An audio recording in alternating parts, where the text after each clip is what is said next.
Oh, hey guys, welcome back again. It's day six, and before I start, just want to say thank you to my new subscribers. I just want to let you know that by subscribing, it does make a lot of difference, right? To us as creators, it does motivate us. So please, if you're watching this video, continue to subscribe. I do have a video coming up every day until this tournament ends, and I also want to highlight two very important things, right? So the elephant in the room. All five predictions of mine yesterday was wrong. Not even one was right. Right, every one of them lost. And so it's just a reminder that betting is not a get rich scheme. All right, anything can happen during the tournament or during the match, during the game. Um, Winning and losing, it's 50-50. So be wise about your bets and yeah, bet smartly. Don't put in too much money because it hurts when you lose. All right. So and in tennis, unlike football, so in tennis there are no do overs. There's no one else that's going to pick up the slack if you're not mentally prepared. And unlike football, again, if you get injured or come into a game with an injury that can worse over the course of the game, it will impact the game tremendously. So if you watch the game yesterday, Rybakina's match, she was performing really well, but then she's carrying an injury, right? And you can see that it impacted the match. It definitely affects the ability of the player to go all out or make the sudden moves or the sudden turns. It impacts the serve. So yep, she was supposed to win. She was winning to a certain extent, and then she gave it all away. That's sad. I'm going to miss her. So okay, right. So let's cut to the chase and talk about my bets and predictions. So the first one will be Ilya Iwashka versus Matteo Berrettini. The Italian has faced two French players en route to the third round.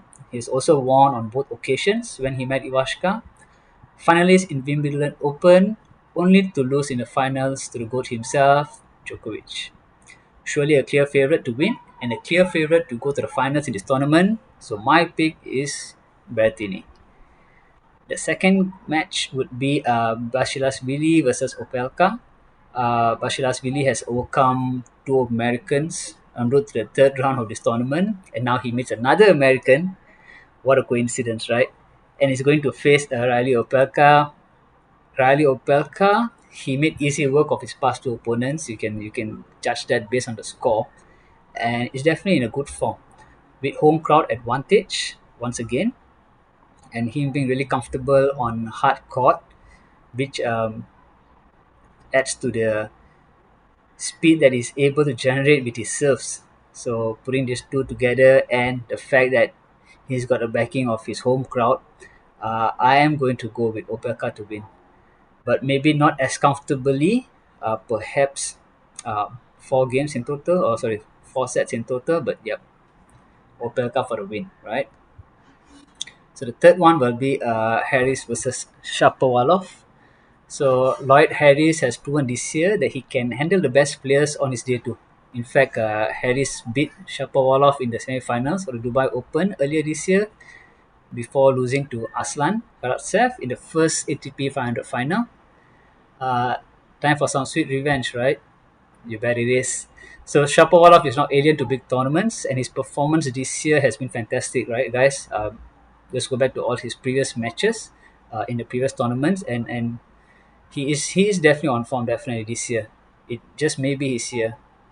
So he also was exceptional at Wimbledon, and he was testing Djokovic throughout the semi-final before the defeat, and then taking out the likes of Andy Murray, Karen Kachanov, and Batista Agut as well.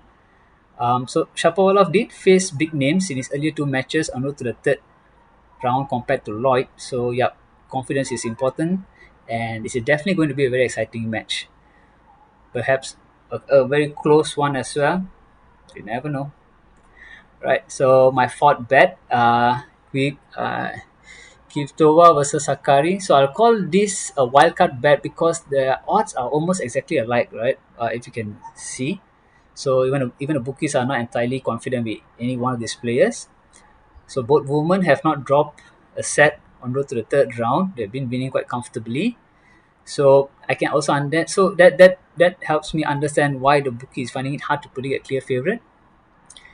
But I'm personally going to go with Sakari just because I'm a little more familiar about her game and not any other apparent reason, right? So like I said, it's a wild card bet, right? So guys, big names are starting to drop like flies, right, in this tournament. Uh, the tournaments, how to say, frequency, right, back to back, is definitely taken a toll on top players. I will not be surprised if more big names drop out earlier in the tournament. Latest casualties like Osaka. And by the way, do go and watch her post match interview, Osaka's post match interview. It was quite emotional, but yeah, you can really understand that these top players, they do go through a lot of mental stress throughout a tournament or even before a tournament starts because of the expectation that's placed on them to win. And then we've also had Rublev and Tsitsipas, who has also dropped off yesterday.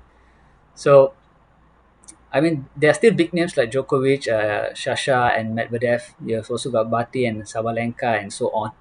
But what I'm trying to get to is bet wisely. The top seeding players are not always going to win against the lower seeded players, and do it for fun, right? It's just a means to add excitement when you're watching the match if you've placed a bet on a player. So, okay, on to our last bet, and then Pliskova versus Tomjanovic. Pliskova has won all five meetings with the Aussie, and four of which came on hard courts, so I rest my case. It's as simple as that. Sometimes don't overthink. Just go with what the gut says, right? And go with facts as well. So that's it for now, guys. Please subscribe again, and I'll be posting another video tomorrow. So take care now. Stay safe. Take care. Bye bye.